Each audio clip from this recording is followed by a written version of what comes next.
Balik lagi di channel aku dan kali ini aku akan menceritakan sebuah cerita urban legend horor yang terkenal di masyarakat. Aku akan menceritakannya dengan sudut pandang orang pertama. Jadi aku mau kalian simak ceritanya sampai habis dan jangan di skip-skip. Jadi langsung aja kita masuk ke ceritanya. Cerita ini terjadi pada sepupuku Ken. Tahun itu Ken berhenti sekolah lebih awal dan menyetir truk batubara bersama ayahnya. Malam itu paman dan sepupuku juga beberapa rekannya. Mereka membawa 2 truk besar berisi batubara. Sekarang mereka bersiap untuk membawa truknya. Perjalanan itu relatif lama, jadi mereka memulai perjalanannya di tengah malam. Awalnya perjalanan itu masih lancar, tapi sampai di pukul 3 dini hari, tiba-tiba saja truk paman dan Ken bermasalah. Itu adalah jalan setapak sepi dan sekitarnya dikelilingi oleh hutan. Tidak ada tempat untuk memperbaiki truk itu. Setelah berpikir sejenak, Ken keluar dari dalam truk. Ia menyalakan korek api untuk rokok dan menunggu 2 rekan lainnya datang untuk membantunya memperbaiki truk. Ken merokok sembari mencari tempat untuk buang air. Tiba-tiba saja ia melihat cahaya redup dari kejauhan. Itu membuatnya penasaran, karena ini sudah hampir pagi. Mengapa masih ada orang yang menyalakan lampu di tengah hutan? Melihat lebih dekat itu tampak seperti sekumpulan orang yang sedang melakukan pertunjukan kecil di atas panggung. Mungkinkah orang-orang itu sedang mengadakan festival tengah malam?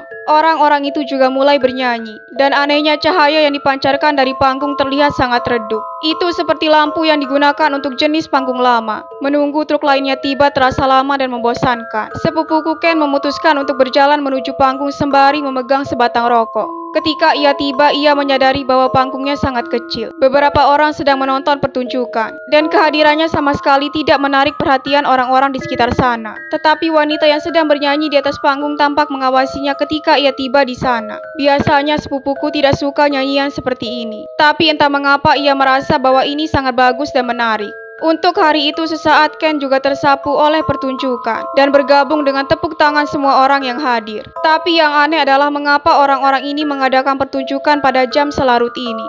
Dan selanjutnya sesuatu yang lebih aneh mulai terjadi. Tiba-tiba saja tirai di atas panggung nampaknya terbakar. Api semakin membesar namun tidak ada yang menyadarinya. Ken juga melihat hal aneh itu terjadi, tapi tidak ada seorang pun yang bereaksi. Api itu terus membakar dan menyambar ke seluruh tirai. Tetapi penyanyi itu masih bernyanyi di atasnya. Ken mulai panik dan khawatir. Ken melihat sekelilingnya dan tampaknya tidak ada seorang pun yang berniat untuk memadamkan api itu.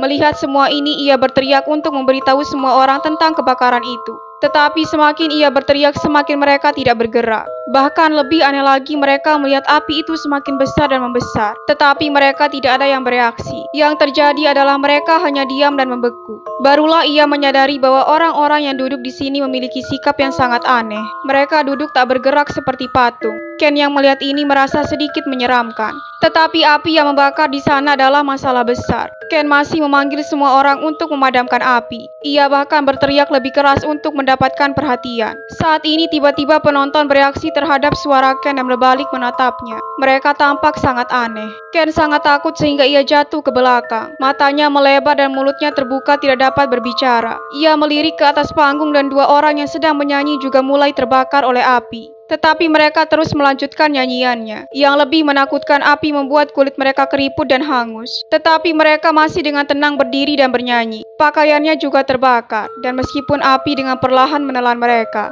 tetapi semakin besar apinya semakin baik mereka bernyanyi. Sepupuku mengatakan bahwa kakinya mati rasa dan ia tidak bisa duduk. Ia mencoba berteriak dan berharap seseorang mendengarkannya dan datang untuk menyelamatkannya. Suara langkah kaki membuat ia mengalihkan pandangannya dari panggung. Pemandangan ini sangat menakutkan. Ia mendapati dirinya tengah dikelilingi oleh orang-orang yang sedang menonton pertunjukan. Mereka berdiri di sekitarnya. Mata mereka tidak memiliki pupil dan hanya berwarna putih. Mereka menatapnya seolah-olah ingin memakannya hidup-hidup. Daerah di sekitarnya sangat sepi, sedangkan truk rekan-rekannya yang lain belum tiba, dan ayahnya sedang sibuk memperbaiki truk yang rusak. Ia hanya bisa berteriak, tetapi tak lama kemudian ia terengah-engah. Tiba-tiba saja telepon di sakunya berdering keras. Itu seperti alarm yang membuat pikirannya menjadi lebih waspada. Tetapi ia sangat terguncang. Ia berusaha mengeluarkan ponselnya dari dalam saku.